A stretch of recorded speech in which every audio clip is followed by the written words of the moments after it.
আমাদের চোখের সামনে সেদিনের সেই ছবিগুলো, যেদিন আমাদের অন্যতম সহযোদ্ধা নাহিদ ইসলামের গায়ে এই 24-এর অভ্যুত্থানের যে আঘাতগুলো, দাগগুলো দেখেছিলাম, সেদিন প্রথম যে চেহারাটি চোখের সামনে ভেসে উঠেছিল সেটি হচ্ছে আবরার ফাহাদ। বিগত 16 বছরে ফ্যাসিস্ট আওয়ামী লীগ সরকার এই বাংলাদেশে কিভাবে ছাত্রলীগকে দিয়ে, যুবলীগকে দিয়ে আর আওয়ামী লীগকে দিয়ে, কিংবা নাম না জানা এরকম অসংখ্য লীগকে দিয়ে এদেশের মানুষকে শোষণ করেছে, নিপীড়ন করেছে, অত্যাচার করেছে, ক্ষমতার অপব্যবহার করেছে, তার প্রত্যেকটি যে উজ্জ্বল দৃষ্টান্ত, সেই দৃষ্টান্তের প্রতীক হচ্ছে আবরার ফাহাদ। আমরা বুয়েটে এমন অসংখ্য নির্যাতনের কথা শুনি। যখন থেকে আমরা এই আবরার ফাহাদকে হারিয়েছি, তখন থেকে এই চিত্রগুলো, গল্পগুলো ওই বুয়েটে ছাত্রলীগ নিষিদ্ধের একটি প্রক্রিয়ার মধ্য দিয়ে আমরা বিভিন্নভাবে শুনতে থাকি। কিন্তু তার পাশের এই ক্যাম্পাস, এই ঢাকা বিশ্ববিদ্যালয়, তার পূর্বে কিংবা তারপরে এই ছাত্র জনতার অভ্যুত্থানের পূর্বের দিন পর্যন্ত যে গেস্ট রুমগুলো হতো, প্রোগ্রামগুলো হতো, গণরুমগুলো হতো, তার প্রত্যেকটি প্রক্রিয়া ছিল এক একটি আবরার ফাহাদকে বিভিন্ন প্রক্রিয়া নির্যাতন করার, নিপীড়ন করার এক একটি প্রক্রিয়া। আজকে ঢাকা বিশ্ববিদ্যালয়ের ছেলেদের যে হলগুলোতে প্রথম বর্ষে শিক্ষার্থীরা সিট পাচ্ছে, সেই হলগুলোতে এক প্রকার কৃত্রিম সিট সংকট তৈরি করে 3 বছর আমাদেরকে গণরুমে থাকতে বাধ্য করা হয়েছে।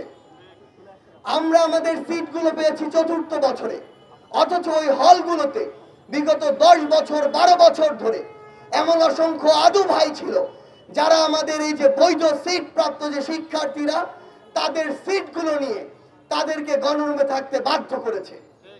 4 জনের রুমে প্রেসিডেন্ট সেক্রেটারি নামক কিছু শোষক এমন ভাবে ওই ছাত্রলীগের দালাল রূপে ছিল, তারা 4 জনের রুমে একাই থেকেছে, কিন্তু ওই 4 জনের রুমে 40 জন ছাত্রকে থাকতে বাধ্য করেছে। আমাদের মনে আছে প্রথম বর্ষে 4 জন শিক্ষার্থীর যে রুমে আমরা 40 জন ঘুমিয়েছি, এক পাশে ফ্লোরিং করে কাত হয়ে ঘুমিয়েছি, আরেক পাশে কাত হওয়ার জায়গাটুকু পাইনি। সকালে যখন ক্লাসে যেতাম ওই এক পাশ ব্যথা হয়ে থাকতো।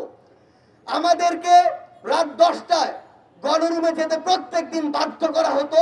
সেই গণরুম কখন শেষ হতো তার কোনো নির্দিষ্ট সময় ছিল না। রাত 12টা, 2টা, 3টা, এমনকি ভোর পর্যন্ত ফজরের আজান ওই গণরুমে, ওই গেস্ট রুমে হয়েছে, এমন অসংখ্য ইতিহাস রয়েছে।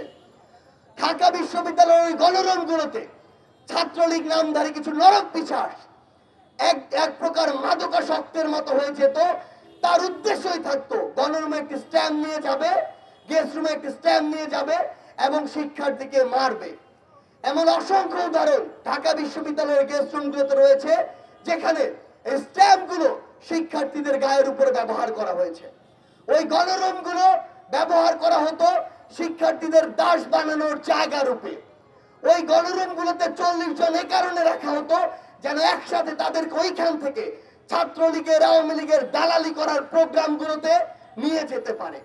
এই যে বিষয়গুলো, এই যে কালচারগুলো, এই যে চর্চাগুলো, আমার সামনে আপনারা যারা রয়েছেন, এ প্রান্তে যারা রয়েছে, অসংখ্য বাধার মধ্যে বলার চেষ্টা করা হলেও আমরা ঠিক মতো বলতে পারিনি। কিন্তু এখন সময় এসেছে, এই যে অসংখ্য জীবন দেওয়ার বিনিময়, আমার ভাই, আমাদের ভাই শহীদ আবরারের জীবনের বিনিময় এই বাংলাদেশের ছাত্র জনতার অভ্যুত্থানের পরবর্তী নতুন একটি সময় এসেছে। এই সময় আপনাদের এই যে কথাগুলো, এই যে অত্যাচার, নিপীড়নগুলো, এগুলো তুলে ধরতে হবে, ডকুমেন্ট করতে হবে, যেন ফ্যাসিস্ট হাসিনা এবং তার দোসররা পরবর্তীতে বাংলাদেশে তার ওই যে ফ্যাসিবাদ, তার ওই যে রাজনীতি, অপরাজনীতি, অপসংস্কৃতি এই বাংলাদেশের ইতিহাসে সেগুলোর যেন আর কোনোদিন স্থান না পায়। শহীদ আবরার ভাই সহ আমাদের সকল শহীদ ভাইয়ের বিচার এই বাংলাদেশে যেন অতি দ্রুততম সময়ে বাস্তবায়ন হয়। সকলকে ধন্যবাদ।